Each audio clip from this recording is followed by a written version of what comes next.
నమస్కారం కృష్ణకుమార్ గారు. నమస్కారం. ఆదిమూలం ఇష్యూ బయటకు వచ్చిన తర్వాత టీడీపీ సస్పెండ్ చేసింది. కానీ అతను ప్రీవియస్ ఆ పార్టీ నుంచి ఈ పార్టీలోకి రావటం వల్ల ఆ పార్టీ ఇదంతా చేయించింది అనే వార్తలు వినపడుతున్నాయండి. ఇది స్ట్రింగ్ ఆపరేషన్ అయినా నిజమైన ఆపరేషన్ అయినా ఏదైనా సరే ఇక్కడ విషయం ఏంటి, ఆదిమూలం ఆ హోటల్ రూమ్లో ఉన్నాడా లేదా? ఇప్పుడు ఆవిడే స్ట్రింగ్ ఆపరేషన్ చేసింది, ఓకే, నేను కూడా ఒప్పుకుంటా స్ట్రింగ్ ఆపరేషన్ చేసింది అనడానికి. ఆమె పథకం ప్రకారమే చేసింది అని. ఈయన బుద్ధి ఏమైంది? ఒక ప్రజాప్రతినిధి కదా, 10 మందికి ఆదర్శంగా ఉండాల్సినవాడు కదా, ఎలా ఇలా చేయగలిగాడు? అయితే ఇతను ఆ పార్టీలో ఉన్నప్పుడే ఇవి కానీ బయటకు వచ్చి ఉంటే చక్కగా మనం అబద్ధాల గోడలు కట్టేస్తాము. పైగా అసలు మేము ఎవరికి చెప్పాల్సిన పని లేదు. మా పార్టీ తరఫున కొన్ని అచ్చోసిన ఆంబోతులు రాష్ట్రంలో తిరుగుతున్నాయి, అవసరమైతే పక్క రాష్ట్రంలో కూడా వస్తాయి. మేమే వాళ్ళని ఆ అచ్చోసిన ఆంబోతులకి ముద్దర్లేసి పంపించాం. అందుకని మేము అసలు స్పందించాల్సిన అవసరం లేదు, మా వైపు నుంచి ఒక ప్రకటన ఉండే అవసరం లేదు, ఇది మా ఇష్టం అనేటట్లుగా వాళ్ళ వ్యవహార శైలి ఉంది. కాబట్టి ప్రీవియస్ రికార్డ్స్ పాత పార్టీ వ్యవహారం ఉంది కాబట్టి అప్పుడు కూడా ఇలాంటి ఆరోపణలు వచ్చే ఉంటాయి. కానీ అందరినీ కాపాడినట్లుగానే శ్రీమాన్ జగన్మోహన్ రెడ్డి గారు ఇతను కూడా కాపాడి ఉండొచ్చు. ఓకే ఓకే, అచ్చా, పాత రికార్డ్స్ ఉండుండొచ్చు. ఓకే, ఇప్పుడు హఠాత్తుగా ఈ రోజు వచ్చేసింది. ఇప్పటిదాకా ఆయన చాలా పవిత్రుడు, ఉత్తమ పురుషుడు, అది ఇది అని అనుకోవటానికి లేదు కదా. ఆ పార్టీలో ఇంకొకటిని గుడ్డే ఎక్కడున్నా డిఎన్ఏ ప్రకారం ఆలోచించుకుంటే మరి ఏడవలేక నవ్వటం అంటే ఇదే. ఎందుకంటే అసలు ఇవాళ రాజకీయాల్లోకి మహిళలు వస్తున్న పరిస్థితి ఎట్లా ఉంది? పార్లమెంట్లో 14%, అసెంబ్లీలో కొంచెం ఇటు అటు కేవలం ఉంటుంది. మన స్థానిక సంస్థలోనే 50% రిజర్వేషన్ ఉంది కాబట్టి అక్కడ కూడా ఏంటి, గెలిచిన వాళ్ళు రామమ్మ మెరుపుతేగా అంటే ఒకసారి వచ్చి వెళ్ళిపోవటం తప్పితే పెత్తనం అంతా భర్తలదే. నిజంగా ఆడవాళ్ళు వాళ్ళకి వచ్చిన రాజ్యాధికారాన్ని, ఇది రాజ్యాంగం ప్రకారం వచ్చింది, రిజర్వేషన్ వల్ల వచ్చిందే, లేకపోతే అసలు వీళ్ళు రానిచ్చేవాళ్లే కాదు. మరి వచ్చిన వాళ్ళని మనం పరిపాలన చేయనిస్తున్నామా?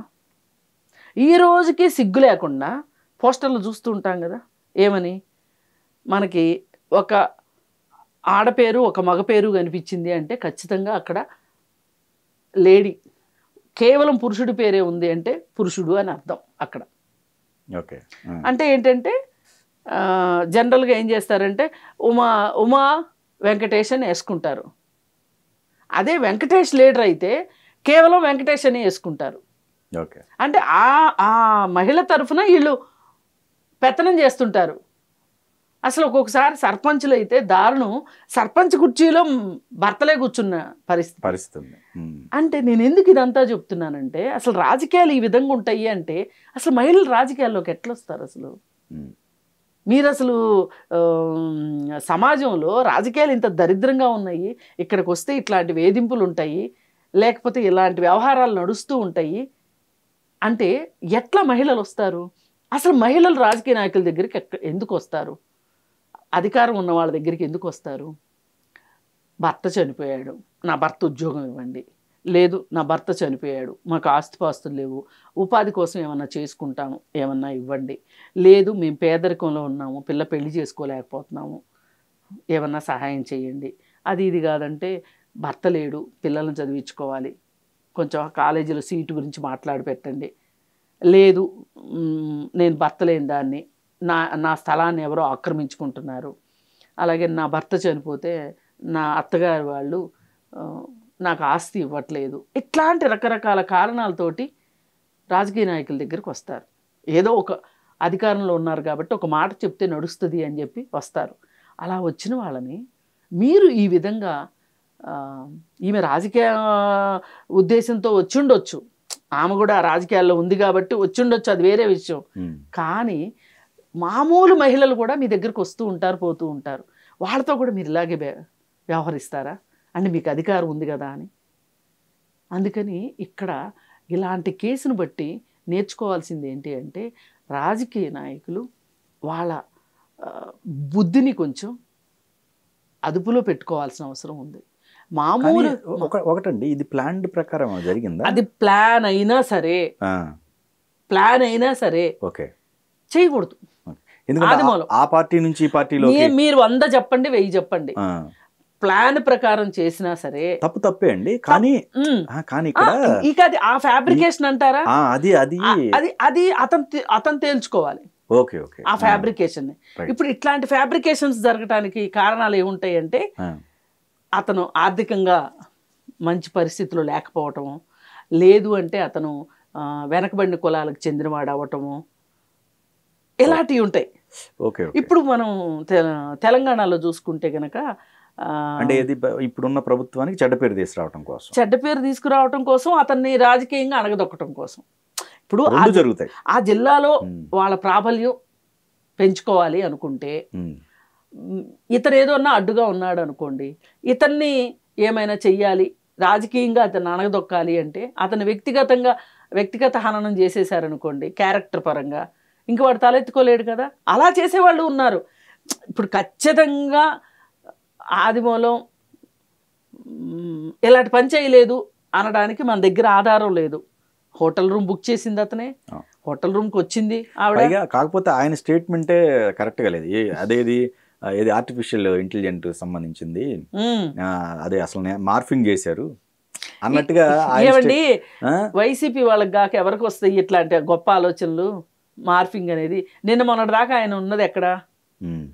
ఆయన తాగిన నీళ్ళు ఏంటి, ఆయన పీల్చిన గాలి ఏంటి, ఆ పార్టీ డిఎన్ఏ ఏంటి? ఇప్పుడు మన అమరావతి గురించి వాళ్ళు ఏం మాట్లాడారు? శ్మశానం అన్నారు, ఇదంతా ఏమంటారు వాటిని, గ్రాఫిక్స్ అన్నారు. ఓకే. అలాగే మొదటిసారిగా ప్రపంచానికి బట్టలిప్పుకొని స్ట్రీకింగ్ చేసిన వాడు ఉన్నాడు, గోరంట్ల మాధవ్. వాడు ఏమన్నాడు? మార్ఫింగ్ చేశారు, నేను కాదు అన్నాడు. అవునా? మొన్నటికి మొన్న ఆ ఎమ్మెల్సీ వాడేమన్నాడు? అనంతబాబు అది కూడా నాది కాదని, వీడియో నాది కాదని. అవును, వాళ్ళకి అలవాటు అయిపోయింది. అట్లనే ఈయన కూడా అంటాడు.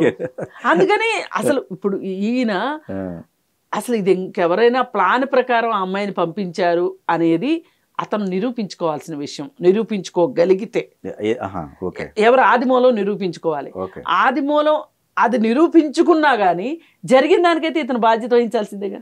అవును. ఇప్పుడు అక్కడ నువ్వు చేయాల్సిందేంటి? ఆ అమ్మాయే నిన్ను రెచ్చగొట్టింది అనుకుందాం. నాట్ ఓన్లీ సస్పెండ్ చేయటమే కాదండి, అతని పైన చర్యలు తీసుకోమని కూడా చెప్పడం జరిగింది. అది నెక్స్ట్. అసలు ఇప్పుడు ఇతనికి ఈ జరిగిన దానికి ఇతని బాధ్యత ఎంత, ఇతని రోల్ ఏంటి అనేది మాట్లాడుకోవాలి ఫస్ట్ మనం. ఇతని రోల్ ఏంటి? అతను అక్కడ ఉన్నాడుగా, లేనని చెప్తున్నాడు. లేను, అదంతా ఆర్టిఫిషియల్ ఇంటెలిజెన్స్, ఇంకోటే చెప్తున్నాడు. కానీ ఆయన ఉన్నమాట వాస్తవం. ఎందుకంటే ఈయన ఆమెకి వాట్సాప్లో మెసేజ్లు పెట్టాడు, ఇంతకుముందు పెట్టాడు కదా. అదైతే కల్పించలేరుగా. హోటల్ రూమ్ బుక్ చేసింది ఎవరు? నువ్వేగా. ఎందుకు బుక్ చేసుకున్నా? అసలు నువ్వు ఇంకేదైనా కార్యక్రమానికి హోటల్ రూమ్ బుక్ చేసుకుంటే ఆ అమ్మాయికి కళ్ళ వచ్చిందా? పోనీ ఇంకా చాలామంది కలిసి వస్తారు అనుకుంటే మిగతా వాళ్ళందరూ ఏరి తర్వాత అయినా రావాలిగా. అసలు హోటల్ రూమ్లో మీటింగ్లు ఏంటి? పోనీ పార్టీ మీటింగే అనుకుంటే పార్టీ ఆఫీసులకి ఏం గొడ్డుపోయిందా మీకు? మహల్స్ ఉన్నాయి కదా మీకు, పార్టీ ఆఫీస్ లేదని ఎందుకు మీరు హోటల్ రూమ్కి వచ్చినట్టు? ఏం జరిగినా అతని అల్పబుద్ధి అక్కడ బయటపడింది. కానీ ఆమె పైన విశ్వామిత్రుడు తపస్సు చేసుకుంటుంటే ఆమెను ఎవరో మేనకను పంపించినట్టు వాళ్ళు ఎవరో పంపించారు, అందుకే నాకు తపోభంగం అయింది అంటే ఆ రోజులు కాదు మాట్లాడుకోవటానికి. అందుకని చెప్పి ఈ విషయానికి నువ్వు శిక్షార్హుడివే. ఇది అయిన తర్వాత ఆమె మీద ఆమెను ఎవరు ప్రయోగించారు, ఆమె ఎందుకు వచ్చింది అనేదానికి వాళ్ళందరి మీద కలిపి నువ్వు కేసులు కొట్లాడుకుంటావో లేకపోతే కాంప్రమైజ్ అయిపోతావో అది నీ ఇష్టం. కానీ నువ్వైతే ఇప్పుడు ఈ విషయానికి నువ్వు దోషివే, నువ్వు నిందితుడివే. అయిపోయాక ఇప్పుడు చంద్రబాబు నాయుడు గారు ఇతని మీద యాక్షన్ తీసుకున్నారు. అసలు మామూలుగా అయితే ఈ వరదల గొడవ లేకపోతే పెద్ద సమీక్ష సమావేశమే జరిగి ఉండేది. సీరియస్ యాక్షన్ జరిగేది. ఒక క్లాస్ పీకుండే ఓ 4-5 గంటలు అనర్గళంగా అందరికీ పడేయి బాగానే అంతర్గత సమావేశంలో. కానీ ఇప్పుడు అంత తీరిక లేదు ఆయనకి. ఇది ఈ విషయం మీద తర్వాత చూసుకుందాంలే అని చెప్పి ముందైతే ఇమ్మీడియట్గా సస్పెన్షన్ అనేసాడు. అయితే ఇలాంటి చర్యని జగన్మోహన్ రెడ్డి అలా తీసుకోలేకపోయాడు. చాలా జరిగాయి ఇన్సిడెంట్, చాలా జరిగాయి.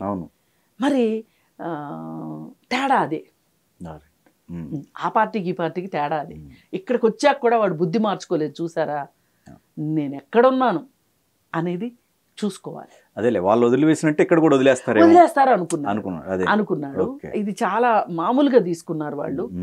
ఏది ఏమైనానండి, మహిళల పట్ల రాజకీయాల్లో ఈ విధంగా అంటే మామూలు దగ్గర కూడా ఎక్కడా ఇలా ప్రవర్తించడానికి వీల్లేదు.